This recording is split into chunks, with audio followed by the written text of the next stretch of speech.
گھر اور معاشر محبتیں رہے دل میں، ہو عافیت گھر میں۔ الحمدللہ رب العالمین والصلاة والسلام علی سید المرسلین، اما بعد فاعوذ باللہ من الشیطان الرجیم، بسم اللہ الرحمن الرحیم۔ الصلاة والسلام علیک یا رسول اللہ، الصلاة والسلام علیک یا حبیب اللہ، الصلاة والسلام علیک یا نبی اللہ وعلی آلک واصحابک یا نور اللہ۔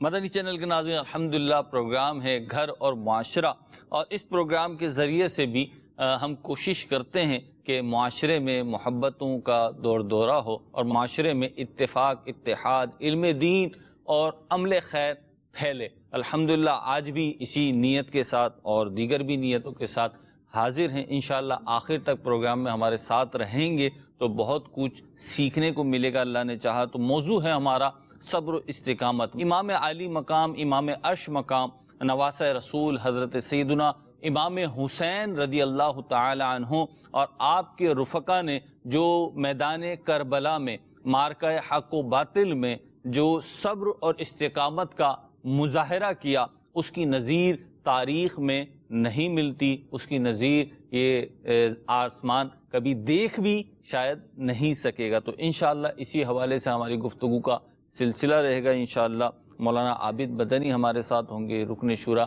شاہد مدنی صاحب بھی انشاءاللہ ہمارے ساتھ ہوں گے، آپ کی کالز ہوں گی، گفتگو ہوگی انشاءاللہ اللہ نے چاہا تو بہت کچھ اچھا میٹھا میٹھا اور علم دین سے بھرپور، آخرت کی تیاری سے بھرپور پانے کی کوشش کریں گے۔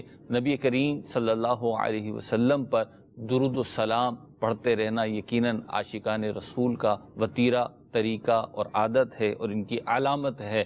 نبی کریم صلی اللہ علیہ وسلم کا فرمان ذی شان ہے، بے شک برود قیامت اس کی دہشتوں اور دشوار گزار گھاٹیوں سے جلد نجات پانے والا وہ شخص ہوگا جس نے دنیا میں مجھ پر کثرت کے ساتھ درود پاک پڑھا ہوگا۔ صلو علی الحبیب صلی اللہ تعالی علی محمد صلی اللہ تعالی علیہ وسلم۔ بڑھتے ہیں ہم اپنے پروگرام کی طرف اور عابد بھائی کی طرف بڑھتے ہیں۔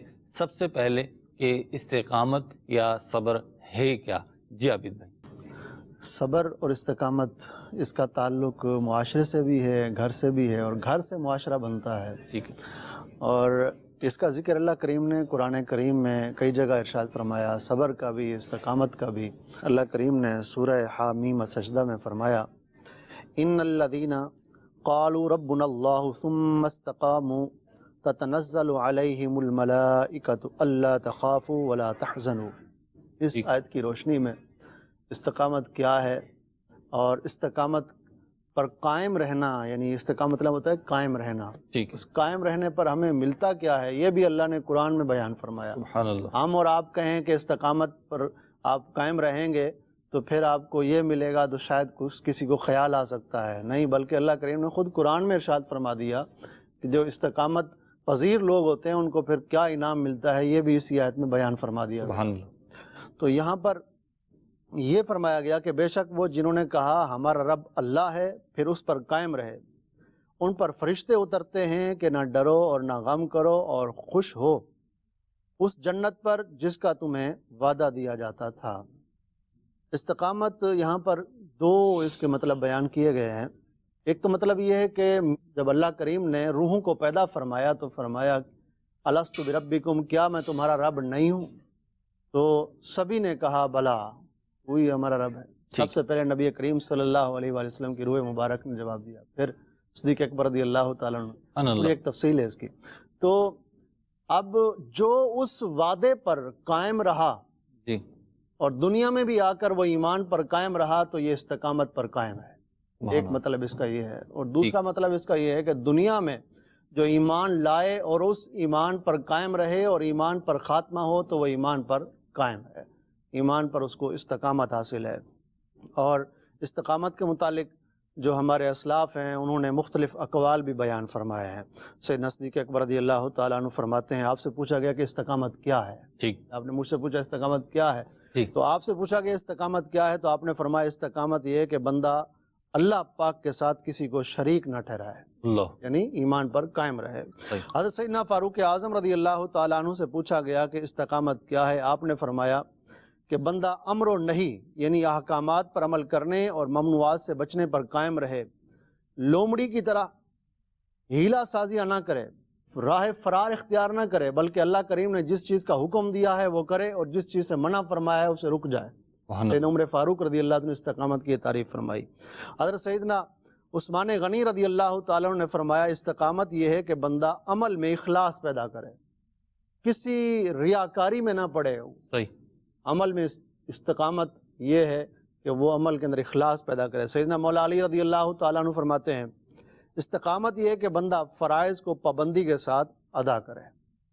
یہ استقامت کا یوں سمجھیے کہ چاروں خلفاء نے ہمارے لیے قرآن کی اس آیت کی روشنی میں نے بتا دیا کہ استقامت ہے کیا، تو عام الفاظ میں سمجھنے کے لیے استقامت کا یہ مطلب بیان کیا گیا۔ جیسے عابد بھائی نے خلفائے راشدین کے حوالے سے اسلام کے جو پہلے، دوسرے، تیسرے، چوتھے خلفاء ہیں ان کے حوالے سے مختلف معنی بیان کیے، اگر ہم اسے مختصراً اور آسان الفاظ میں ہمارے مدنی چینل کے جو ناظرین ہیں ان کے لیے بیان کریں کہ اسلام کو جو استقامت مطلوب ہے، یا ہمیں اپنے فرد ہونے کے اعتبار سے اور معاشرے کے اعتبار سے جن چیزوں پر استقامت مطلوب ہے وہ ہے کیا استقامت؟ دیکھیں الحمدللہ عز و جل جب ہم دین اسلام پر غور کرتے ہیں تو دین اسلام میں ایک کامیاب زندگی گزارنے کے سارے مدنی پھول گویا کہ سارے نکات اصول وہ موجود ہیں، اور اس کا مطلب یہی ہے کہ ہماری زندگیاں اچھی ہو جائیں، بہتر ہو جائیں، کامیاب ہو جائیں، دنیا میں بھی کامیابی نصیب ہو، آخرت میں بھی کامیابی نصیب ہو۔ تو حضرت امام حسین رضی اللہ تعالی عنہ اور آپ کے رفقا نے صبر و استقامت کا وہ مظاہرہ کیا جو پریکٹیکل ہمارے سامنے موجود ہے، اور استقامت کس طرح کرنی ہے، صبر کس طرح کرنا ہے، اور اس پر کس طرح جمے رہنا ہے، یہ حضرت امام حسین رضی اللہ تعالیٰ عنہ اور آپ کے رفقا نے یہ ثابت کر دیا۔ اور جو آپ نے کہا ہے کہ اس کو پریکٹیکل طور پر کس طرح کیا جائے، تو یہ سب سے پہلے تو ہمیں ذہنی طور پر تیار ہونا چاہیے، اور کہ صبر بھی کوئی چیز ہے، استقامت بھی کوئی چیز ہے، یہ معلومات ہوں گی تو پھر صبر کہاں سے ملتی ہے صبر اور استقامت؟ جو آپ نے کہا کوئی چیز ہے، یہ ملتی کہاں سے؟ ظاہر ہے کہ یہ پہلے معلومات ہوگی کہ یہ بھی کوئی چیز ہے، ٹھیک ہے، اور جب معلومات ہوگی کہ یہ اس کے کیا فضائل ہیں، کیا برکات ہیں، کس طرح استقامت جو ہے وہ اختیار کرنی چاہیے، تو اس کے لیے ہمارے اسلاف، ہمارے بزرگوں، صحابہ اکرام، اہل بیت اطہار علیہ رضوان کی زندگیاں موجود ہیں، کتابوں کے اندر ان کی تفصیلات موجود ہیں، اور اگر ہم کسی نیک ماحول سے وابستہ ہو جائیں تو پھر اس طرح کے واقعات بیان ہوتے چلے جائیں گے، تو یوں معلومات صبر کی اہمیت اجاگر ہوگی، اور استقامت کس طرح اختیار کرنی ہے یہ پریکٹیکل طور پر ہمیں جو ہے وہ حاصل ہوگا۔ تو جب یہ اہمیت دل و دماغ میں جو ہے راسخ ہو جائے گی اور ہمارا ذہن بن جائے گا کہ ہم نے صبر جو ہے وہ کرنا ہے، استقامت اختیار کرنی ہے، تو پھر جو ہے وہ ہم عملی طور پر اس چیز کو نافذ کرنے کی کوشش بھی کریں گے۔ تو یہ جیسے دعوت اسلامی کا مدنی ماحول ہے، اس میں صبر و استقامت کے بارے میں بتایا جاتا ہے، جیسے الحمدللہ مبلغ دعوت اسلامی نے جو ہے وہ قرآنی آیت اور پھر جو ہے وہ تفسیر میں اس چیز کو وضاحت کی ہے، تو یہ چیز یعنی بنیادی چیز ہے کہ بار بار ہمیں معلوم ہوتا رہے کہ صبر و استقامت ہے کیا اور کس طرح اختیار کرنی ہے، تو پھر صبر و استقامت اختیار کرنے میں آسانی کی کوئی صورت بنے گی۔ اچھا، ایک بات ہے، آپ نے جو ابھی گفتگو کی، عابد بھائی نے پہلے معنی و مفہوم اور اس کی تفسیر بیان کی، پھر آپ نے کچھ وضاحت کی، یہاں پہ ایک سوال ہے، اور وہ سوال یہ ہے کہ جی ایک شخص اپنی زندگی گزار رہا ہے، جیسی بھی گزار رہا ہے، تو آپ اس سے کیوں کہتے ہیں، آپ اس سے صبر کا، یا اسلام اس سے صبر کا اور استقامت کا تقاضا کیوں کرتا ہے؟ اگر وہ صبر نہ کرے، اگر وہ استقامت اختیار نہ کرے، تو کون سا اس کو لاس ہو جائے گا، کون سا معاشرے کو لاس ہو جائے گا؟ دیکھیں صبر و استقامت اگر کسی شخص کے اندر نہیں ہے تو پھر تو وہ زندگی گزار ہی نہیں سکتا۔ ضرور زندہ ہیں لوگ، صبر و استقامت کے بغیر ہی زندہ ہیں۔ ہاں، جو زندہ ہیں پھر وہ پریشانی اور ڈپریشن اور اس طرح کی ساری چیزوں کے ساتھ ہی زندہ ہے نا۔ اچھا، اور پھر جو آپ کے سامنے لوگ اپنی زندگیاں ختم کر لیتے ہیں جسے خودکشی کہا جاتا ہے، تو اس کی بھی مثالیں کم نہیں ہیں۔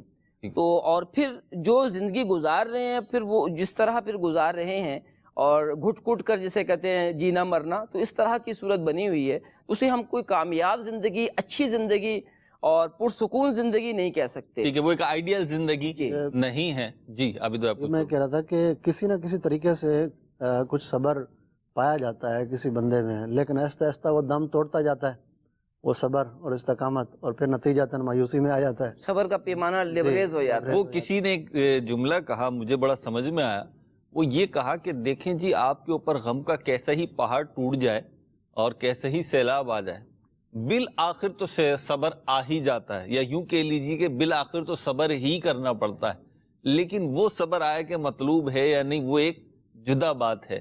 تو اللہ کرے کہ ہم اپنی زندگیوں میں صبر لے کر آئیں، استقامت لے کر آئیں۔ عابد بھائی، میں سمجھتا ہوں کہ ہم انڈیویجول لائف گزاریں یا معاشرے کو ہم دیکھیں، شاہد بھائی معاشرے میں بالخصوص اگر ہم دیکھیں تو بہت سارے جو مسائل ہیں وہ بے صبری کی وجہ سے ہیں، اور انڈیویجول لائف میں بھی اگر ہم دیکھیں تو بہت سارے پرابلمز جو ہیں وہ بے صبری اور کیا کہنا چاہیے کہ ایک کام سے دوسرے کام، ایک بات سے دوسری بات کی طرف ڈائیورٹ ہونے کی وجہ سے، یعنی ایک کسی چیز پہ اسٹینڈ لینا یا جسے ہم استقامت کہیں وہ نہیں پایا جاتا، چاہے وہ تعلیم کا شعبہ ہو، چاہے وہ کاروبار اور انکم کا شعبہ ہو، چاہے وہ آپ کی ازدواجی اور عائلی زندگی ہو، چاہے آپ کے فیملی میٹرز ہوں، چاہے آپ کی محلے داری ہو، تو ان ساری چیزوں میں یہ چیزیں میٹر کرتی ہیں، اور بالخصوص سکسیس جس کو ہم کہتے ہیں عابد بھائی کہ کامیابی، تو اس کو اگر ہم دیکھیں تو کامیاب انسان کے جب ہم اس کا ماضی نکال کے دیکھیں گے تو اس میں یقینی طور پر ہمیں کسی نہ کسی درجے پہ جا کر، ہو سکتا ہے کسی میں کم ہو کسی میں زیادہ ہو، لیکن وہاں پر ہمیں صبر بھی ملے گا اور استقامت بھی ملے گی۔ اور اسی کو اگر ہم واقعہ کربلا میں بھی دیکھیں، امام حسین کی زندگی میں بھی دیکھیں، تو ان کی جو اچیومنٹ ہے تو اس میں صبر و استقامت کا بڑا کردار ہے۔ سبحان اللہ، بے شک یہ کہیے کہ ان کو جس طرح بھی آزمایا گیا، اور انسان یہ دیکھیے کہ یہ صبر ہوتا ہے نا، استقامت، اس کی بھی جانچ ہوتی ہے، ٹھیک ہے، اس کے کچھ موقع ہوتے ہیں، جانچ ہوتی ہے اس کی۔ ایک موقع ہوتا ہے خوشی کا، ایک موقع ہوتا ہے غم کا، ایک موقع ہوتا ہے غصے کا۔ ٹھیک ہے، یہ تین موقع ہیں جہاں پر صبر و استقامت کی جانچ ہوگی کہ اس کے اندر ہے کہ نہیں ہے۔ ٹھیک ہے، خوشی کے موقع پر بندہ شریعت کو بھول جائے گا، شریعت کو، احکامات کو بھول جائے گا، اور کیا کرے گا کہ وہ اس استقامت جو اس کو دین پر ہونی چاہیے تھی، اللہ اس کے رسول کے احکامات پر، وہ قائم نہیں رہ پاتی، اور وہ گانے باجے اور ناجائز کاموں میں پڑ جاتا ہے۔ خوشی کے موقع پر استقامت اس کو قائم نہ رہی، اس ایمان کے اس احکام پر وہ قائم نہ رہا، وہ استقامت چھوڑ دی اس نے۔ ایسے ہی رنج اور غصہ، رنج کے وقت، غم کے وقت، کوئی اس کو مصیبت پہنچی، کوئی اس کا فوت ہو گیا تو رنج پہنچا، تو اس کے بعد اس کی جو استقامت تھی وہ دم توڑ گئی، صبر تھا وہ دم توڑ گیا۔ کیا ہوا کہ اس نے منہ سے معاذ اللہ کچھ بکنا شروع کر دیا، کفریات تک بک دیے۔ یہ کیا ہوا؟ استقامت بھی ختم، صبر بھی ختم۔ چلے پھر آپ بھی صبر کریں، تیسرا چیز آپ بھی صبر کریں، تیسری چیز بیان کر دیں۔ تیسری چیز یہ ہے، آپ صبر کا موقع دے رہے ہیں، تیسری چیز چلیں ٹھیک ہے کوئی بات نہیں۔ تیسری چیز کیا ہے؟ غصہ۔ غصے کے وقت بندہ جو جب غصے میں آتا ہے تو اس وقت پھر وہ استقامت کو جو ہے وہ بھول جاتا ہے، اور وہ کر بیٹھتا ہے جو اس کو نہیں کرنا چاہیے تھا، غصے پر کنٹرول نہیں کر پاتا۔ آپ یہ دیکھیں کہ یہ تینوں چیزیں، جی، خوشی، جب غم اور غصہ، یہ سارا کچھ امام حسین رضی اللہ عنہ کی زندگی مبارک میں تھا۔ جی، غم بھی، غموں کے پہاڑ ٹوٹے، بالکل، لیکن استقامت پر قائم رہے۔ بالکل ایسا، صحیح ہے۔ غصے کے سامنے کے معاملات ایسے کیے گئے کہ غصہ آتا ہی آتا ہے، لیکن آپ اس پر بھی پھر بھی قائم رہے۔ اور جب آپ امن و سکون کے اندر تھے، مدینے کے اندر تھے، تب بھی اسلامی احکام پر عمل کر رہے تھے، کربلا کی میدان کے اندر بھی نماز بھی پڑھ رہے تھے، قرآن بھی پڑھ رہے تھے، شریعت مصطفیٰ کو فالو کر رہے تھے اور کروا بھی رہے تھے۔ ٹھیک۔ اگر ایک بات جس کا بھی تھوڑا سا عملی مظاہرہ ہوا، عملی مظاہرہ یوں ہوا کہ ایک چیز ہوئی، عابد بھائی کچھ کہنا چاہ رہے تھے اور بیچ میں میں نے انٹرپشن کی اور پھر میں نے بھی موقع دیا، تو یہ ایک ہوا، اور ظاہر سی بات ہے مدنی چینل کے ناظرین نے بھی دیکھا۔ یہاں پہ یہ خوش اسلوبی سے نمٹ گیا کہ حضرت نے کچھ بولنا چاہا، میں نے بھی اسی وقت بولنا چاہا، لیکن دونوں کو آئیڈیا ہو گیا تو دونوں ہی نے رکنا چاہا، پھر آپشن دیا گیا تو حضرت نے اپنی گفتگو پوری کی۔ ہم عوامی طور پر اگر دیکھیں تو فیملیز میں، فرینڈز میں یا کولیگز میں، اپنے کلاس میٹس میں ہم دیکھتے ہیں کہ ایسے موقع ہوتے ہیں کہ گفتگو کے دوران بھی دوسرے کی سننا اور اس کو بیچارے کو بات پوری کرنے دینا، جو بھی بات وہ کر رہا ہے، درست غلط پہ میں گفتگو نہیں کر رہا ہوں، جو بھی بات وہ کر رہا ہے کم از کم اس کو سننا، کیا اس میں بھی صبر کرنا پڑتا ہے؟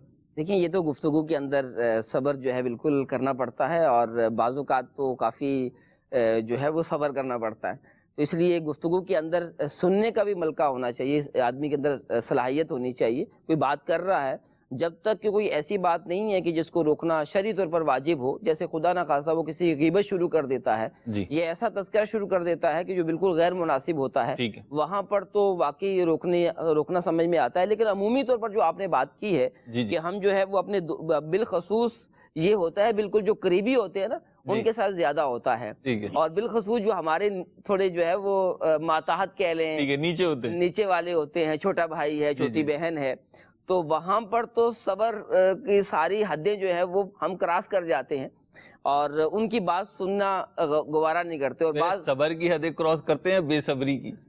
اصل میں محاورہ تو اسی طرح ہوتا ہے، تو کہتے ہیں کہ صبر کی بھی کوئی حد ہوتی ہے، میں کتنا صبر کروں، تو وہ در حقیقت ہے تو بے صبری.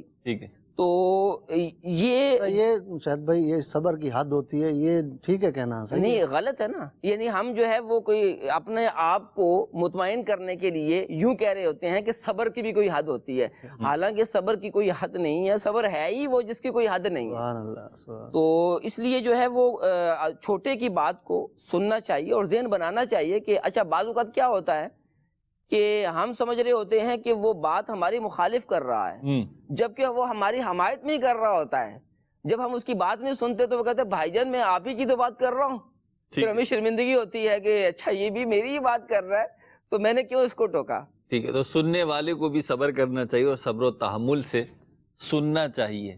لیکن اس کا دوسرا پہلو یہ ہے کہ اگر آپ سنا رہے ہیں تو آپ کو بھی دوسرے کے صبر کو آزمانا نہیں چاہیے، اتنا ہی سنائیں جتنا بنتی ہے. اور سنانے سے مراد یہاں پہ بولنا ہے. ایک ہوتا ہے نا وہ غصے میں سنانا، وہ والا سنانا تو مراد نہیں ہے. امیر اہل سنت کو شامل سلسلہ کر رہے ہیں، انہی کے فیضان سے سارے سلسلے ہیں. تو امیر اہل سنت کا ایک مدنی گلدستہ ہے، انشاءاللہ برکت کی نیت سے بھی اسے شامل کرتے ہیں اور اس نیت سے بھی کہ انشاءاللہ جو مدنی پھول امیر اہل سنت ارشاد فرما رہے ہیں انشاءاللہ ان پہ عمل کرنے کی کوشش کریں گے. آئیے دیکھتے ہیں کیا فرما رہے ہیں امیر اہل سنت. امیر اہل سنت کی بارگاہ میں ایک سوال ہے کہ بہت ہی نازک حالات کی صورت میں صبر کا دامن کیسے تھامیں، اس کے بارے میں ارشاد فرما دیں. کربلا میں جو آل رسول پر ظلم و ستم کی آندھیاں چلی تھیں اور بھائی بھتیجے بھانجے امام علی مقام کے سامنے جو شہید ہوئے اور جو کیفیات تھی، 3 دن کی بھوک پیاس، تو ایسے حالات تو اور کسی کے ساتھ ہوں یہ بعید از قیاس، میں سوچا بھی نہیں آ سکتا. تو ان حالات میں بھی امام علی مقام اور آپ کے رفقا نے اور اہل بیت اطہار نے، اللہ ان پر کروڑوں رحمت نازل فرمائے، سب نے صبر ہی تو کیا تھا. تو اب یہ کہ اور کون سے نامساعد حالات ہوں گے جن میں صبر کرنا ناممکن ہو جائے. تو اپنے آپ کو مطلب یعنی کہ کربلا کا ایک پھیرا لگوا دے جو بہت زیادہ مصیبت زدہ ہو تو صبر نہ ہوتا ہو. ننھے علی اصغر کا جلوہ دیکھے تصور میں کہ کس طرح اپنے بابا جان امام علی مقام امام حسین رضی اللہ تعالیٰ عنہ کے بازوؤں میں تھے اور پیاس کی شدت سے گلا سوکھا ہوا تھا، اسی سوکھے گلے پر ظالموں نے تیر چلا دیا اور اپنے بابا جان کے ہاتھوں میں جھرجھری لے کر یہ ننھا منا بچہ شہید ہو گیا. اس وقت بابا جان پر کیا گزری ہوگی ان کے، جب ان کی امی نے اپنے 6 مہینے کے اس پھول کو دیکھا ہوگا خون میں لتھڑا ہوا، ان پر کیا بیتی ہوگی. ان سب نے صبر ہی تو کیا، اور صبر کرنے والے کی کتنی بڑی بشارت ہے. آج کسی کے ساتھ کوئی پولیس والا ہو تو اس کے پاؤں زمین پر نہ پڑے، اور اگر ایس ایچ او ہو تھانے دار اس کے ساتھ، یا کوئی فوجی افسر ہو اس کے ساتھ، تو کتنا ہے نا وہ پھول ہے. مطلب ذرا سنبھل کے بات کرنا، میری ایس ایچ او سے بڑی ترکیب ہے، فلاں سے میری دوستی ہے، آنا جانا ہے، ایس ایس پی صاحب تو ہمارے گھر پہ آتے ہیں، تو ذرا سنبھل کے رہنا ہے نا. کیسا وہ یعنی کہ وہ تڑیاں دے گا. ایک دنیاوی میں مثال سمجھانے کے لیے دے رہا ہوں. تو اب جس کے ساتھ احکم الحاکمین کی حمایت ہو، جس کے ساتھ رب کی مدد شامل حال ہو، اس صبر کرنے والے کا عالم کیا ہوگا؟ تو بہرحال یہ کہ صبر ہی کرنا ہے. چپ رے سیتا موتی مل سن، جے صبر کرے تا ہیرے، جے پاگلا وانگو رولا پاوے نہ موتی نہ ہیرے. صلو علی الحبیب صلی اللہ تعالی علی محمد. اللہ پاک ہمیں ہر طرح کے صبر کی توفیق عطا فرمائے. کوشش کریں گے تو آ جائے گا. عابد بھائی، بعض لوگوں کو دیکھا ہے کہ وہ اپنا مزاج بتا رہے ہوتے ہیں، یعنی آپ انہیں سمجھائیں نا کہ یار آپ صبر سے کام لیں، استقامت سے کام لیں، تو وہ الٹا آپ کو بتائیں گے کہ مجھ سے صبر نہیں ہوتا. بھائی میں استقامت مطلب مجھ سے بولے نا میرے سے یہ نہیں ہوگا. تو اب یہ ایسے جو ہیں ایک مزاج بن جاتا نا، جیسے بعض لوگ کہہ رہے ہوتے ہیں میں بڑا غصے والا ہوں، تو ایک مزاج بن جاتا ہے کہ جب آپ کسی پازیٹیو چیز کی طرف رہنمائی کر رہے ہیں تو وہ بجائے اسے قبول کرنے کے وہ یہ کہہ رہے ہوتے ہیں نہیں جی میرا تو مزاج یہ ہے. تو ہم اپنے مزاج کے مطابق چلیں، کیونکہ ایک مزاج تو ہے نا میرا، میں اس کے مطابق زندگی گزاروں، یا پھر اس مزاج کو ہم چینج اور تبدیل کریں پازیٹیو؟ کیا کریں؟ مزاج تو ہمیشہ ہر بندے کو اسلام والا ہی رکھنا چاہیے اور اسلام کے سانچے میں ہی رکھنا چاہیے. واہ، صحیح ہے. سب سے پہلے ہم مسلمان ہیں تو بس صحیح. مسلمانوں والا ہی مزاج ہو، یعنی اتنا پیارا مزاج ہو کہ غیر مسلم بھی دیکھے تو وہ کہے کہ واہ ایسے ہوتے ہیں مسلمان. اب یہ کہ چینج اپنے اندر مثبت چینج لائے ہے، یعنی کہ بس میں ایسا ہی ہوں بھائی، میں ایسا ہی ہوں، تو پھر ایسے کے لیے پھر کامیابی مشکل ہے. شاید بھائی ایک بات اور اسی میں، عابد بھائی اسی میں لوں گا میں، کہ ایک اور بات سننے کو ملتی ہے ہمیں، وہ یہ کہ جیسے آپ نے فرمایا تھا ابھی پیچھے کہ جناب صبر کے متعلق استقامت کے مطابق پڑھیں، تو وہ جب ہم پڑھتے ہیں تو اس میں ایک بہت اہم چیز جو ہوتی ہے، ہم آیت پڑھیں، حدیث پڑھیں جیسے کتابوں میں نارملی، تو عموماً اس سے متعلق کوئی واقعہ بھی ہوتا ہے بزرگوں کا، سلاف کا، صحابہ کا، اہل بیت کا. تو جب کہیں کہ جیسے ابھی میں گفتگو کر رہا ہوں تو میں نے تمہید میں عرض کی تھی کہ شہدائے کربلا نے جس صبر اور استقامت کا مظاہرہ کیا اس کی نظیر شاید آسمان دوبارہ نہ دیکھ پائے.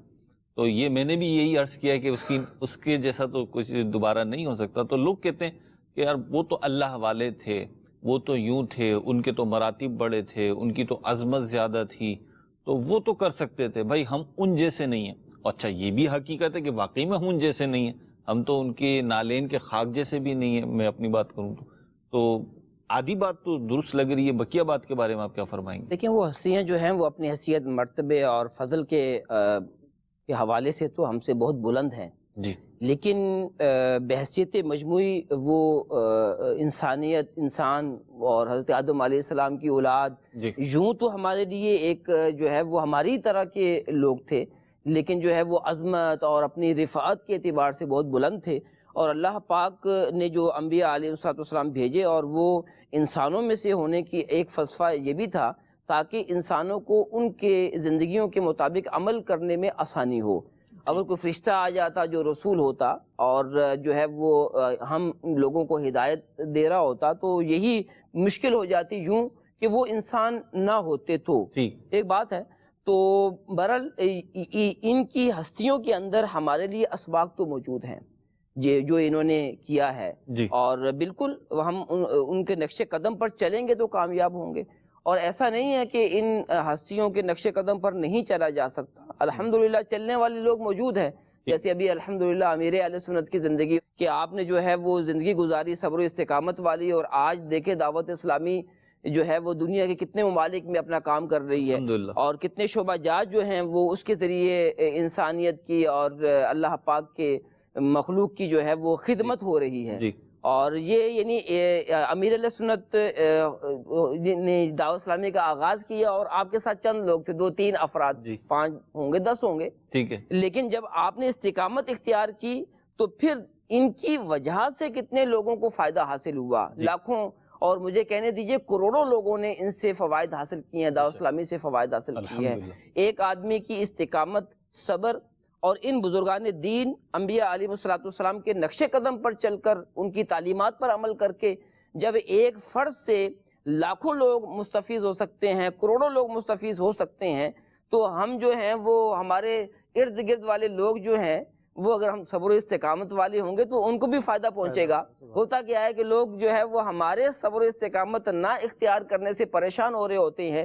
جیسے والد صاحب جو ہے وہ چاہتے ہیں کہ میرا بیٹا کامیاب ہو، اب بیٹا جو ہے وہ جاب شروع کرتا ہے تو چند دن جو ہے وہ کرنے کے بعد اسے چھوڑ دیتا ہے، کاروبار شروع کرتا ہے، کروایا جاتا ہے تو اپنے کاروبار پر وقت پر جاتا ہی نہیں ہے۔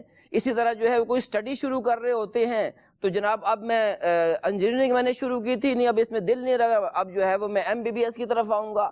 تو یوں ہم تبدیلیاں کرتے ہوئے دیکھتے ہیں، اور جب بیٹا اس طرح کر رہا ہوتا ہے تو والدین پریشان ہو رہے ہوتے ہیں۔ تو اس طرح جو ہے وہ اسی پر قیاس کر لیں ساری معاملات پر کہ لوگ ہماری استقامت نہ اختیار کرنے کی وجہ سے یا بے صبری کرنے کی وجہ سے ہماری وجہ سے پریشان ہو رہے ہیں۔ یہ جائے کہ وہ ہم سے جو ہے وہ سکون حاصل کریں، کوئی جو ہے وہ خوشی حاصل کریں، تو ہم ان کو تکلیفیں دے رہے ہوتے ہیں۔ یہ واقعی میں یہ میں نے دیکھا ہے، میں پریکٹیکلی بات عرض کروں، دو باتیں عرض کرتا ہوں۔ ایک تو تعلیمی میدان میں نے دیکھا، خود میرے ہی کلاس فیلو تھے، میٹرک ساتھ کی ہم نے، تو پھر نا وہ انہوں نے انٹر میں کوئی ایک سبجیکٹ لیا، پھر گریجویشن میں کچھ اور لیا، اور کافی بیچاروں نے ناکامیوں کا منہ دیکھا، میرے سے رابطے میں تھے۔ تو پھر ایک دفعہ میں نے عرض کیا، اچھا جب ہم نے میٹرک کیا تھا، ساتھ ہی میٹرک کیا تھا، تو ہوتا ہے نا کہ آپس میں دوستوں میں مشورہ وغیرہ ہوتا ہے، آپ کیا کرو گے، کہاں جاؤ گے، یوں، تو ہم دونوں کے مارکس تقریباً ایک جیسے تھے، تو میں نے بھی ایک فیلڈ کا انتخاب کیا، انہوں نے دوسری فیلڈ کا انتخاب کیا۔ تو اس وقت گفتگو ہوئی تو میں نے کہا آپ کیسے کرو گے، مجھے نہیں لگتا آپ یہ کام کر پاؤ گے، فیلڈ اپنا پاؤ گے، لیکن بہرحال انہوں نے کی، ان کے بیچاروں کے 3-4 سال ضائع ہو گئے، اور پھر بالآخر وہ کسی دوسری فیلڈ میں گئے، وہاں پہ چلے۔ ایک یہ تو بعض اوقات آپ اپنا پیمانہ جو ہے نا وہ بالکل تحمل کے ساتھ، صبر کے ساتھ اس کا تجزیہ نہیں کرتے، اور پھر وہ آپ ڈائیورٹ ہوتے رہتے ہیں، اور پھر ناکامیاں دیکھتے رہتے ہیں، اور بہت ساری چیزیں یوں تو کہا جاتا ہے، سیدھی کہا جاتا ہے کہ جی وہ آپ مہد سے لحد تک جو ہے نا وہ تعلیم ختم نہیں ہوتی، آپ حاصل کرتے رہو، اور بالکل ہے، درست ہے، لیکن اکیڈمک ایجوکیشن جو ہے باقاعدہ کسی اسکول، کالج، یونیورسٹی، جامعہ میں جا کر پڑھنا جو ہے، میں سمجھتا ہوں اس کی عمومی طور پر ایک عمر ہے، ایک عمر کے بعد آپ کے لیے اس کو چینج کرنا یا اچیو کرنا ذرا مشکل ہوتا ہے۔ دنیا میں مثالیں مل جاتی ہیں الحمدللہ، دعوت اسلامی کے جامعۃ المدینہ سے بعض بزرگوں نے بھی درس نظامی کیا، لیکن وہ کتنے ہیں، شاذ ہیں، اور شاذ کل معدوم وہ گویا کہ ہیں ہی نہیں۔ ویسے حضرت فتاوی رضویہ میں اعلیٰ حضرت رحمۃ اللہ تعالیٰ علیہ نے 12 سال سے لے کر جو ہے وہ 18، 19، 20 یہ جو عمر ہے نا، اس کے بارے میں ارشاد فرمایا ہے کہ یہ تعلیم حاصل کرنے کی عمر ہے۔ تو عمر تو دیکھا جائے تو یہی ہے تعلیم حاصل کرنے کی۔ ہاں اگر کوئی بزرگ تعلیم حاصل کر لیتا ہے، کسی جو ہے یونیورسٹی کے اندر PhD کر لیتا ہے، تو یہ پھر جو ہے وہ واقعی آپ درست فرما رہے ہیں کہ یہ شاذ صورتیں ہیں، اور آگے بات جاری رکھیں۔ دوسری بات یہ تھی کہ میرا تعلق کیونکہ ایک بزنس فیملی سے ہے، تو شروع سے ہی وہ دیکھا، یعنی گویا کہ بچپن سے ہی دیکھا ہے، تو ایک کاروباری لوگوں کو میں نے دیکھا، فیملی کو دیکھا، شاید ان کا نا کاروبار تبدیل ہوتا رہتا، یعنی میں بچپن سے دیکھ رہا ہوں، اب تو میری داڑھی میں سفید بال آ گئے، میں جب گودوں میں ہوتا تھا نا اس وقت سے مشاہدے میں میرے عابد بھائی، یعنی ہر سال 2 سال کے بعد انہوں نے اپنا بزنس چینج کر لینا۔ اچھا ماشاءاللہ یہ بھی ایک نعمت ہوتی ہے کہ اگر کسی شخص کے 2، 4، 5 بیٹے ہیں اور پھر وہ اس کے ساتھ لگے ہوئے ہیں، تو یہ ایک بہت بڑی نعمت ہوتی ہے، بالخصوص بزنس پوائنٹ آف ویو سے، کہ گھر ہی کے افراد ہیں۔ تو اتفاق سے میرا بھی پچھلے دنوں جانا ہوا، وہ پرانے علاقے کی بات ہے، جانا ہوا تو میں جان بوجھ کر اس روڈ سے گزرا جہاں پہ ان کا بزنس ہے، اور آج بھی وہی ہے، تو میں نے کہا دیکھوں آج کل یہ کیا کام کر رہا ہے، تو دیکھا تو میری جو ہے نا چہرے پہ مسکراہٹ آ گئی، اور مسکراہٹ وہ افسوسناک تھی کہ پھر تبدیل کر لیا۔ تو بھائی استقامت کے ساتھ کوئی کام کریں، آپ جمے رہیں، اور بالخصوص کاروباری پوائنٹ آف ویو سے میں عرض کروں کہ بالکل جو ہمارے فریش گریجویٹس بالخصوص کام کر رہے ہوتے ہیں، تو عابد بھائی ہوتا یہ کہ ایک کام شروع کیا نا، تو بزنس کا پوائنٹ آف ویو یہ ہے کہ جی پہلا سال جو ہوتا ہے نا وہ خسارے کا ہوتا ہے، اور دوسرا سال جو ہوتا ہے وہ برابری کا ہوتا ہے، تیسرا سال میں کہتے ہیں انکم شروع ہوتی ہے۔ ایک پرانا وہ ہے اسٹرکچر ہے، ضروری نہیں ہے ہر جگہ یہ لاگو بھی ہو، لیکن اسٹیجز یہی ہیں کہ آپ کو یوں ہی بزنس سروائیو کرنا پڑتا ہے۔ لیکن ہمارے یہاں ہوتا کیا ہے، وہ میرے بیٹے نے کیا کرا، آم آئے ہوئے تھے، تو آم کی گٹھلی کا کہنے لگے وہ میں پیڑ بناؤں گا اس کا، بابا آم کا پیڑ، درخت، تو میں نے کہا جی بنا لو، اب بچے تو کرتے ہیں، تو انہوں نے نا عابد بھائی گٹھلی بو دی زمین، اب معاملہ کیا تھا، تو 2-4 دن گزرے، کہنے بابا اس میں سے تو ابھی کچھ درخت برآمد ہی نہیں ہوا. اچھا صحیح بات ہے، مجھے تو باغبانی کا کوئی اس قسم کا تجربہ نہیں ہے، لیکن اب انہوں نے کیا کرا، وہ زمین کھود کے نا گٹھلی نکال لی اور کہا بابا اس میں سے تو کچھ کوپل وغیرہ کچھ پھوٹی نہیں ہے. تو یہ جو آپ آم کھاتے ہیں، جو آپ سیب کھاتے ہیں، میٹھے میٹھے پھل کھاتے ہیں، اور گندم ہوتی ہے، گندم کے بارے میں کہ جب تک دھوپ بہت تیز جو ہے وہ گرمی میں پکتی ہے یہ، تو یہ صبر. آم کا پھل کھانے کے لیے بھی صبر کرنا پڑتا ہے، جو میٹھا آم ہوتا ہے. جی وہی عرض کر رہا ہوں کہ سالوں بعد جو ہے وہ پھل دینا شروع کرتا ہے غالباً. تو آپ صبر و استقامت سے جو بھی کام کر رہے ہیں کریں. آپ تو ایک اور چیز ہوتی ہے اس میں، میں ہی صبر کروں، میں ہی صبر کروں. میں معاشرے میں دیکھ رہا ہوں میرے ساتھ کے افراد، میرے کولیگز، میرے کزنز، انہوں نے یہ فیلڈ کیا، انہوں نے یہ کیا، اچیومنٹس ہو گئیں. اچھا پھر بعض اوقات یوں ہوتا ہے کہ رشتے ناتوں میں جو ہے نا وہ کچھ چپکلش ہو جاتی ہے، کچھ رنجش ہو جاتی ہے، کچھ اونچ نیچ ہو جاتی ہے. تو جیسے کسی کو سمجھاؤ نا کہ یار آپ تھوڑا صبر کرو نا، آپ تھوڑا اگنور کرو، تو وہ وہاں سے آگے سے جواب آ رہا ہو تو میں ہی صبر کروں، سامنے والا کیوں نہ کرے. تو بات تو یہ لاجیکلی سمجھ میں آتی ہے کہ جی صرف میں کیوں کروں، وہ بھی تو کرے. اس کا جواب ہو چکا ہے، ہمارے شاہد بھائی نے دیا ہے کہ آپ صبر کریں گے نا، آپ سے دوسروں کو فائدہ ہوگا، دوسروں کو فائدہ ہوگا. مجھے کیا فائدہ ہوگا، مجھے کیا صلہ ملے گا؟ نظر نہیں آ رہا ہوگا، آنے والے وقت میں فائدہ ہوگا. میں ہی کروں تو واقعی جس کو کہتے ہیں نا صحیح صبر، جی اگر وہ صبر کر رہا ہے نا صحیح، جی اور اس کا اثر ضرور ہوگا ساتھ والے پر، اور ایک نہ ایک وقت آئے گا وہ ضرور. صبر ایک نعمت ہے، صبر ایک نعمت ہے جو اللہ نے اپنے پیاروں کو عطا فرمائی ہے. امام حسین رضی اللہ تعالیٰ عنہ اللہ کے پیارے ہیں، جی اللہ کے پیارے محبوب صلی اللہ علیہ وسلم، جن کو اللہ نے قرآن کریم میں فرمایا آپ صبر اختیار کیجئے. جی حضرت آدم علیہ السلام سے لے کر سارے انبیاء کرام کی سیرت کو اٹھا کے دیکھیں، سب میں صبر ہے. قرآن کریم جو یہ فرمایا جا رہا ہے کہ ان اللہ مع الصابرین، کہ بے شک اللہ تبارک و تعالیٰ صبر کرنے والوں کے ساتھ ہے.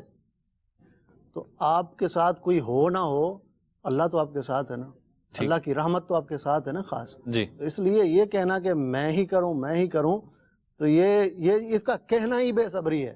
ٹھیک، اگر نا میں ہی کروں، اور بعض اوقات جو کہہ رہا ہوتا ہے نا کہ میں ہی کروں، اسی کے بے صبری کی وجہ سے مسائل کھڑے ہو رہے ہوتے ہیں، اور وہ کہہ رہا تھا میں ہی کروں. تو یہ ہے کہ ظاہر صبر تو دونوں طرف سے ہی ہوگا، لیکن جو ہے وہ دوسری طرف سے جیسے انہوں نے کہا ہے کہ ان پر ضرور اثر ہوگا. واقعی جو ہے وہ بعض اوقات جو آدمی صبر کرتا ہے نا، اور جس کی وجہ سے اسے صبر کرنا پڑا ہے، جی تو وہ بھی بعد میں جو ہے وہ معذرت کر رہا ہوتا ہے کہ میں نے، میری طرف سے زیادتی ہوئی ہے، آپ نے ماشاءاللہ صبر کیا ہے، مجھے آپ معاف کر دیں. وہ ریکگنائز کر لیتا ہے. جی. اور دن صبر اپنے اثرات ضرور لے کر آتا ہے، اگرچہ کچھ دیر کے بعد لے کر آئے. تو لہٰذا جو ہے وہ یہ کہنا تو واقعی بے صبری ہی ہے کہ میں ہی صبر کروں. ہاں جی آپ ہی صبر کریں. ٹھیک، تو اسی لیے تو آپ کو سمجھایا جا رہا ہے کہ آپ صبر کریں. یہ عموماً یہ گھر میں ہوتا ہے. جیسے بیٹی ہے، اس کی شادی کی، اب وہ گھر آئی، ماں کو سارے رداس سنائی وہاں کی، میں ہی صبر کروں میرے ساتھ. وہ پھر اگر اچھی ماں ہے تو وہ بیٹی کو سمجھاتی ہے کہ بیٹا صبر کرو. اور اگر جب گھر کا سربراہ ماں، یہاں پہ میں ایک چیز ایڈ کر دوں اگر آپ اجازت دیں مجھے، وہ یہ کہ اس طریقے کے معاملات میں شاید بھائی کہ جو رشتے ناتے، بالخصوص ایک بہن بیٹی کو بیاہ کر شادی کر کے دوسرے گھر میں بھیجا، تو وہاں پہ بعض اونچ نیچ ہو جاتی ہے. تو سمجھدار والدین جو ہوتے ہیں وہ بیٹی کو سمجھاتے ہیں کہ بیٹا صبر سے کام لو. اور یہاں پہ ہوتا کیا ہے، ہم نے معاشرے میں دیکھا ہے، سنا ہے، تجربہ ہے، مشاہدہ ہے کہ جن خواتین نے صبر کیا تو شادی کے شروع کے چند سال ان کے واقعی میں مشکلات میں بھی گزرے. ایسا بھی ہوتا ہے کہ واقعی میں زیادتی ہو رہی تھی یا ان کا حق نہیں دیا جا رہا تھا، لیکن انہوں نے صبر کا دامن تھام کے رکھا. تو پھر گویا کہ وہی اس خاندان کی جو ہے نا وہ ملکہ کے لیں، وزیر کے لیں، سربراہ کے لیں، یعنی انہیں صلہ ملا. پھر نا وہ ریکگنائز کیا گیا کہ نہیں جی انہوں نے تو ماشاءاللہ بڑا ساتھ دیا، بلکہ ہم نے ان کے ساتھ شروع میں بہت زیادتیاں کی کر دی تھیں، یہ وہ فلاں. تو صلہ عابد بھائی یہ آپ درست فرما رہے ہیں کہ اس میں بھی جو ہے نا وہ صلہ مل جاتا ہے. رکن شورا جو بات کہہ رہے تھے میں اس کو ذرا لے لوں کہ آپ فرما رہے تھے کہ نیکی کرنے پر بھی صبر ہوتا ہے، اور گناہ کی لذت سے رکنے پر، گناہ کرنے میں جو ایک ترغیب یا یوں کہہ لیجیے وہ رغبت ہوتی ہے، اس کو جب گناہ کو چھوڑتے ہیں تو وہ بھی صبر ہوتا ہے. تو جب صبر کا دامن تھامیں گے تو انشاءاللہ نیکیوں کی طرف اللہ نے چاہا تو بڑھیں گے اور گناہوں سے بچیں گے. نیکیاں اختیار کرنے اور گناہوں سے بچنے کے لیے امیر اہل سنت نے ہمیں 72 نیک اعمال کا تحفہ عطا فرمایا. ہم اپنے پروگرام میں اس میں سے ایک نیک عمل کو شامل کرتے ہیں. تو دیکھتے ہیں جی کہ آج ہمیں کیا بتایا جا رہا ہے. 15ویں صدی کی عظیم علمی اور روحانی شخصیت، شیخ طریقت، امیر اہل سنت، بانی دعوت اسلامی، حضرت علامہ مولانا ابو بلال محمد الیاس عطار قادری رضوی دامت برکاتہم العالیہ نے اس پرفتن دور میں نیکیاں کرنے اور گناہوں سے بچنے کے طریقوں پر مشتمل شریعت و طریقت کا جامع مجموعہ 72 نیک اعمال بصورت سوالات عطا فرمائے ہیں. 72 نیک اعمال میں سے ایک نیک عمل یہ ہے: کیا اس ہفتے پیر شریف یا رہ جانے کی صورت میں کسی بھی دن کا روزہ رکھا؟ جی سیدی، روزے کی بڑی ترغیب. اچھا، اللہ کی رحمت سے ہم دیکھتے ہیں، ایک بات میں مدنی چینل کے ناظرین کے ساتھ ایک بات پھر ڈسکس کروں.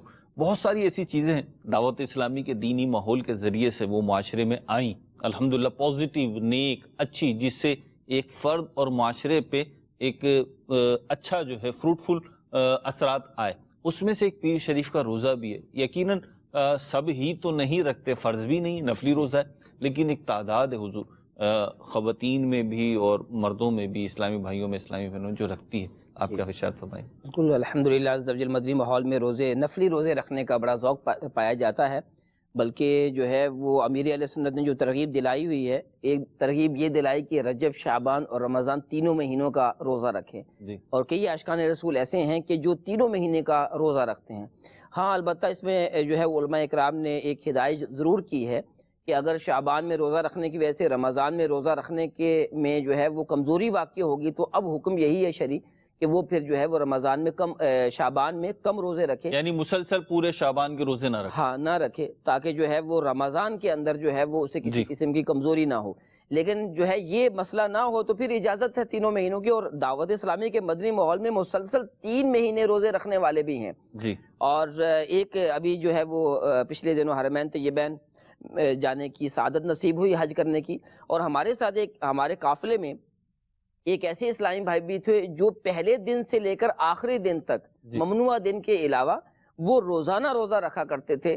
اور آخری دن جب ہم نے جدہ شریف آنا تھا اور جو ہے وہ وہاں سے مدینہ شریف سے ہم روانہ ہوئے تھے، اس دن بھی وہ روزے سے تھے، یعنی سفر کے اندر بھی جو ہے وہ روزہ رکھ رہے تھے. سیدی، دینی ماحول میں دعوت اسلامی میں تو ایسے افراد ہیں جو بعض پورے سال کے روزے رکھتے ہیں تقریباً، جو ممنوع ہے اس کے علاوہ. جی بالکل الحمدللہ ایسے جو ہے وہ ہیں. اور 9-10 محرم کا ہے یا 10-11 محرم کا روزہ، یہ تو بالخصوص بالاہتمام جو ہے وہ رکھا جاتا ہے. اور اس کی ترغیب بھی احادیث مبارکہ میں موجود ہے. اور نبی پاک علیہ السلام نے ارشاد فرمایا کہ مجھے گمان ہے کہ جو 10 محرم کا روزہ رکھے تو اس کے 1 سال قبل کے گناہ مٹا دیے جائیں گے. نبی پاک علیہ السلام نے جو ہے وہ پہلے 9ویں کا اور 11ویں کا دونوں میں سے ایک بھی ساتھ ملانے کا حکم میں ارشاد فرمایا کہ ہم 2 روزے ملا کر رکھیں. یعنی صرف 10 کا نہ رکھے، بلکہ کوشش یہ کرے کہ 10 کے ساتھ پہلے یا بعد میں ایک روزہ ملا لے. جی بہتر ہے کہ روزہ ملا لے. اور اگر کوئی نہیں ملا پاتا، ایک ہی 10 محرم کا روزہ رکھتا تو یہ بھی جائز ہے، لیکن بہتر یہ ہے کہ 9ویں کا ساتھ ملا لے یا 11ویں کا ساتھ ملا لے. اور مدنی ماحول میں ہم دیکھتے ہیں کہ الحمدللہ عز و جل ہزاروں اسلامی بھائی 9ویں 10ویں کا جو ہے وہ روزہ بھی رکھتے ہیں. باقاعدہ جو ہے وہ سحری کا بھی اہتمام ہوتا ہے اور پھر دعائے افطار کا بھی سلسلہ ہوتا ہے. اور اسی کے ساتھ ایک بہت اچھی ترغیب جو ہے وہ یہ ہے کہ شہدائے کربلا کے ایصال ثواب کے لیے، اپنی اصلاح کی نیت سے ثواب آخرت کے لیے مدنی قافلے میں سفر کرنا. اگر آج تک نہیں کیا تو میں وہ کہتے ہیں نا، بعض اوقات لکھا ہوا ہوتا ہے، چھوٹے چھوٹے اسٹالوں پہ لکھا ہوا ہوتا ہے، ایک بار آزمائش بار بار فرمائش.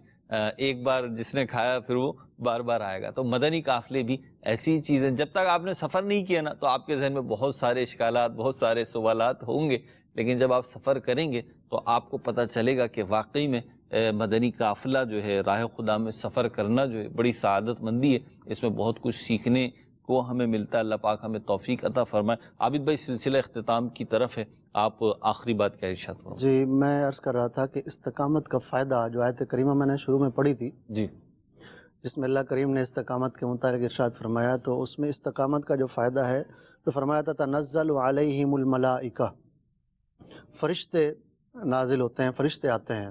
جو لوگ اسلام پر قائم رہتے ہیں، استقامت کے ساتھ جمے رہتے ہیں، تو ان کے لیے پھر جب یہ ہوتا ہے کہ دنیا میں کوئی مصیبت، مصائب آ جاتے ہیں تو پھر فرشتے آتے ہیں اور ان کے دل کے اوپر ایک رحمت کا نزول ہوتا ہے جس کی وجہ سے وہ اطمینان پاتے ہیں، اس مصیبت پر اطمینان پاتے ہیں، صبر مل جاتا ہے۔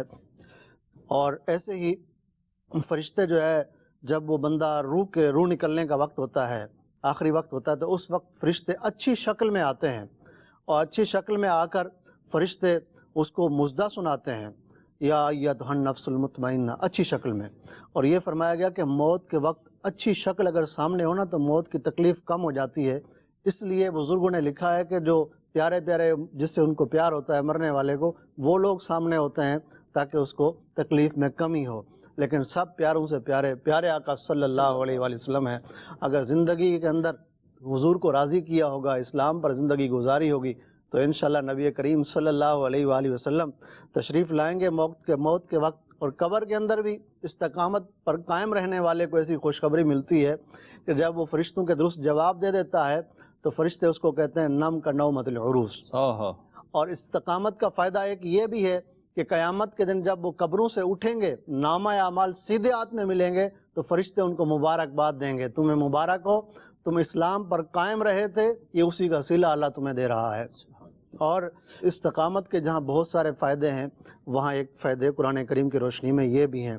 اور یہ دیکھیے کہ پرکار ہوتی ہے نا، جس سے ہم اسکول پڑھتے تھے اور یوں دائرہ کھینچتے تھے، اس کا جو پہلا دائرہ ہوتا ہے نا، وہ ایک جگہ ٹکا ہو تو ہی دائرہ ٹھیک کھینچے گا۔ ٹھیک ہے، آپ کا ایک قدم اگر اسلام پر پورا جمع ہوا ہے نا، آپ اسلام پر پورے جمے ہوئے ہیں، تو ہی آپ دنیا کی زندگی میں درست طریقے سے کام کر پائیں گے۔ اور اگر آپ کا وہ اسلام پر استقامت نہیں ہے تو پھر کیا ہے، آپ کی زندگی ساری ہی گڑبڑ ہوگی، ساری زندگی اونچ نیچ ہوگی۔ ضروری ہے کہ آپ اسلام پر قائم رہیں۔ اللہ تعالیٰ ہمیں عمل کی توفیق عطا فرمائے۔ آمین۔ اللہ پاک ہمیں عمل کی توفیق عطا فرمائے۔ مدنی چینل دیکھتے رہیے۔ صلو علی الحبیب صلی اللہ تعالی علی محمد صلی اللہ تعالی علیہ وسلم۔ گھر اور معاشر محبتیں رہے دل میں، ہو عافیت